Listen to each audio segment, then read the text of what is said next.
Olá, meu povo, e hoje a gente vai conversar um pouquinho sobre morar e estudar no exterior, os pontos positivos e negativos, a romantização e demonização, e vocês já vão entender. Eu sei que eu já tratei esse assunto aqui no canal algumas vezes, mas hoje eu vim aqui ser meio que o advogado do diabo.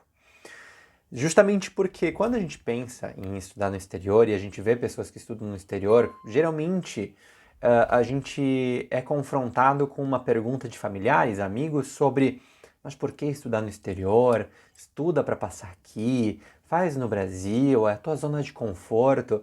Esse tipo de pergunta, se você estuda no exterior, muito provavelmente você já se confrontou de alguém, obviamente, da sua família, dos seus amigos, como eu disse agora há pouco. E justamente quando você faz o curso de medicina no exterior, isso ainda se agrava um pouco mais. E justamente o que acontece é que depois as pessoas acabam fazendo certas publicações meio que para compensar esse peso social e essa demonização, bem aspas, ao redor disso, obviamente, sobre fazer um curso X fora do Brasil, tratam de equilibrar romantizando ao extremo, né? Sobre, porque é um intercâmbio cultural, porque talvez eu vou aprender uma língua nova, se caso, obviamente, você for para um país que não fale a língua portuguesa, porque eu vou vir com uma outra bagagem. Sim, isso é fato. Mas até que ponto vai ser realmente um intercâmbio cultural? Até que ponto vai ser a aprendizagem, além da questão acadêmica, de uma nova língua, por exemplo, se caso você for para um país que fale um idioma diferente da língua portuguesa? Digo isso porque é muito comum, quando a gente pensa em brasileiros morando no exterior, tanto na questão cultural quanto na questão do idioma, que os brasileiros se isolam nas suas bolhas. E não está errado você buscar o seu grupo de contenção, que fale a sua língua, que entenda a sua realidade, porque todo mundo faz isso. Qualquer pessoa que diga o contrário, ou ela vai ser a uma em um milhão, ou ela vai estar simplesmente querendo pagar a diferentona do rolê, e a gente sabe que às vezes isso acontece, às vezes essas pessoas existem. O grande problema é quando esse isolamento nas bolhas de brasileiros perdura por muito tempo. E que você não se permite, aos poucos, ir conhecendo pessoas novas, ir conhecendo pessoas locais, pessoas que também estão passando por isso, mas com uma perspectiva diferente, que são daquele país, ou são de diferentes países e que foram para o mesmo lugar que você para estudar, ou diretamente para trabalhar, enfim, e você não se permite romper, estourar a sua bolha e conseguir incorporar mais pessoas. Porque estar dentro da bolha, num primeiro momento, vai ser positivo porque você vai se sentir a acolhida daquele. Digamos, você vai se sentir como se parte do que você perdeu ainda vai estar com você, por mais que sejam pessoas novas. Mas com o passar do tempo, isso não é tão benéfico. É benéfico que, obviamente, você consiga ir misturando, consiga ir tendo contatos, obviamente, com essa sua bolha, mas sim com pessoas novas, para poder ir melhorando o seu idioma, entendendo como é a cultura do lugar, e aos pouquinhos ir melhorando e ampliando seus conhecimentos que vão além da questão acadêmica, laboral ou qualquer seja o motivo que você tenha decidido ir morar nesse país. E antes de eu continuar comentando algumas coisas que eu acho importante que você reflita antes ou quando você estiver chegando para morar, se caso você já mora, obviamente, sempre é bom a gente refletir, eu quero pedir para você, se caso você tiver algum ponto que você acha muito chave, que a pessoa precisa pensar e que as pessoas geralmente não pensam, deixa aqui embaixo nos comentários para a gente poder compartilhar essas informações. Por outro lado, e aí eu vou entrar num assunto muito importante também para quem vai estudar. Principalmente para quem vai estudar, por exemplo, na Argentina e vai fazer faculdade numa universidade pública. Porque um dos pontos que as pessoas geralmente romantizam é o fato de que, porque eu vou estudar numa das melhores escolas de medicina da América Latina e não sei o quê. E isso me remete a dois pontos. O primeiro deles é, muitas pessoas acham pelo fato da Argentina ter um processo seletivo ou uma forma de ingresso muito mais democrática do que a forma brasileira, e muitas pessoas taxarem isso como fácil, acharem que a faculdade inteira vai ser fácil, depois veem que a faculdade é tão difícil quanto ou até mais difícil, saem de lá falando mal da universidade porque, né, não supriu as expectativas que era o ser fácil, se graduar com um concurso, achando que o grande problema, na verdade, é você entrar na faculdade e não se manter lá, né? Porque são duas dificuldades de iguais ou diferentes medidas, mas que são dificuldades que você vai ter que atravessar. E por outro lado, as pessoas que fazem universidade pública, a minha questão é se as pessoas entendem o fato, né, o que significa ir estudar numa universidade pública, estatal, gratuita, em um outro país que não é aquele país onde você nasceu, onde você cresceu, onde você contribuiu para aquela sociedade, pelo menos até o momento em que você chega naquele país. Digo isso por quê?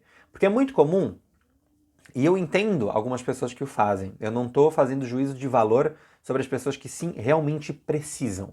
Eu sim faço juízo de valor das pessoas que querem simplesmente chegar e usufruir de todos os benefícios sem pensar numa contrapartida. Porque a partir do momento em que você está indo para um país para estudar numa universidade pública, estatal, você está recebendo a educação de qualidade daquele país, você precisa, por bom senso pelo menos, entender de que você precisa dar uma contrapartida, dar uma resposta para aquela sociedade, devolver de alguma forma para aquela sociedade, para aquela comunidade onde você está inserido.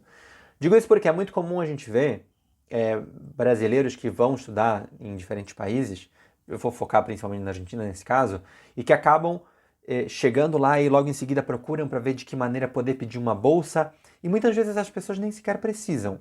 E é por isso que eu sempre tratei de conversar com as pessoas de uma maneira bastante ampla com respeito ao assunto, porque é um assunto muito delicado. Porque, obviamente, é compreensível que muitas pessoas querem fazer o curso X, mas não têm condições de fazer no Brasil, aí juntam dinheiro, vão para a Argentina, por exemplo, para fazer, porque sabem que a formação é de qualidade, mas aí depois precisam fazer o pedido de algum auxílio, porque não conseguem se manter lá por X fator. E porque, obviamente, é muito comum a gente ver, e gravando o vídeo acabam surgindo várias ideias aqui na minha cabeça, de que a pessoa vai para a Argentina para estudar, por exemplo, ou vai para X país para estudar, e o primeiro pensamento dela é voltar para o Brasil. A preocupação com voltar, a preocupação com a revalida, a preocupação com isso, mas sempre com o fato de deixar para trás aquele país, aquela universidade que está contribuindo com essa formação. É compreensível, porque obviamente a sua zona de conforto, quando você se muda, é o Brasil, é a sua comunidade no Brasil, mas com o passar do tempo você tem que entender que você vai começar a criar raízes em outros lugares também. Então, dessa forma, tenha um pouquinho de consciência. Não estou dizendo que se caso você precise realmente de que você não deva pedir por certos auxílios. Não é esse o ponto.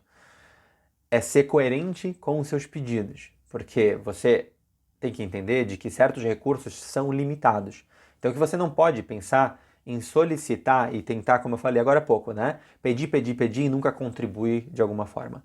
Pense em contribuir de alguma forma. Existem vários projetos sociais, existem várias formas de você poder contribuir, existem diferentes atividades da própria universidade para poder contribuir de alguma forma, nem que seja com só um pouquinho, sabe? Do seu tempo para poder fazer um trabalho voluntário, para um trabalho de investigação da faculdade, para, enfim, alguma forma de você poder contribuir e retribuir aquela formação que aquela universidade, que aquele Estado Nacional está te brindando. E a terceira grande esfera é a gente conseguir fazer uma análise coerente sobre os nossos planos com respeito a ir estudar em outro lugar. Porque é muito comum a gente ter os dois extremos, né? A gente ter os amigos, a família, os amigos dos parentes falando de que não é bom, de que é besteira, de que é perder tempo, perder dinheiro e estudar no exterior por X fatores. Aí, né, surgem todas as possíveis histórias. E por outro lado, a gente tem o oposto extremo, que é romantizar demais. Eu não estou dizendo que você não deve ir com uma boa ideia, com uma boa visão, com uma boa intenção para aquele lugar, porque obviamente você vai pesquisar e obviamente você tem que se agarrar das coisas positivas, da formação de qualidade, do que você vai aprender naquele lugar, seja academicamente, seja socialmente. Mas você tem que sim entender e colocar na balança o lado positivo e o lado negativo. Não o lado negativo do povo que demoniza você ir estudar no exterior, mas sim você entender o que vai ser negativo durante esse seu processo. Por isso é sempre importante a gente conversar com pessoas que moram nesses lugares, ter diferentes perspectivas, porque obviamente o que eu vivi, o que outro viveu não vai ser o que você vai viver. Então por isso conversar com o máximo de pessoas possíveis que você pense que pode chegar a encontrar, para ver justamente a ideia, né? Ver se X cidade é melhor para você ou se Y cidade é melhor para você, e justamente poder ir dessa forma entendendo qual é o melhor lugar. E justamente entender que coisas não tão positivas vão acontecer. Não é para você desanimar desde um primeiro momento, mas sim para você ir preparado, para que quando você chegue e passe aquela primeira, segunda semana, né, do olho brilhando, porque está vendo tudo novo, vendo tudo se concretizar, e quando algo não positivo, né, não vou dizer algo ruim, mas algo que fuja das suas expectativas aconteça, para que você não se frustre. Então, entenda justamente esses dois pontos. Não demonize, mas também não romantize ao extremo. Entenda aí a balancinha e veja se justamente ela pesa positivamente para você fazer esse projeto. E justamente entender o lado negativo que vai além do propósito inicial. Porque você está indo estudar em X país e o seu propósito inicial é estudar. Ok, mas você tem que entender que outros fatores vão estar influenciando a sua vida. A sua questão social, a saudade da família, a saudade do seu ambiente de conforto, né, da sua cidade, do que você fazia, dos seus amigos. Então, conseguir colocar isso e poder analisar isso e refletir sobre todos esses pontos. Novamente, não para desistir, mas sim para estar preparado, porque sim, você vai ter aquele primeiro momento, quando vai bater a saudade, você vai ter que entender de que você não vai poder matar aquela saudade naquele momento. Que você sim tem que entender que o propósito pelo qual você decidiu se mudar é maior do que aquela saudade que está passando naquele momento. E que justamente, no final de tudo, ainda vai valer a pena.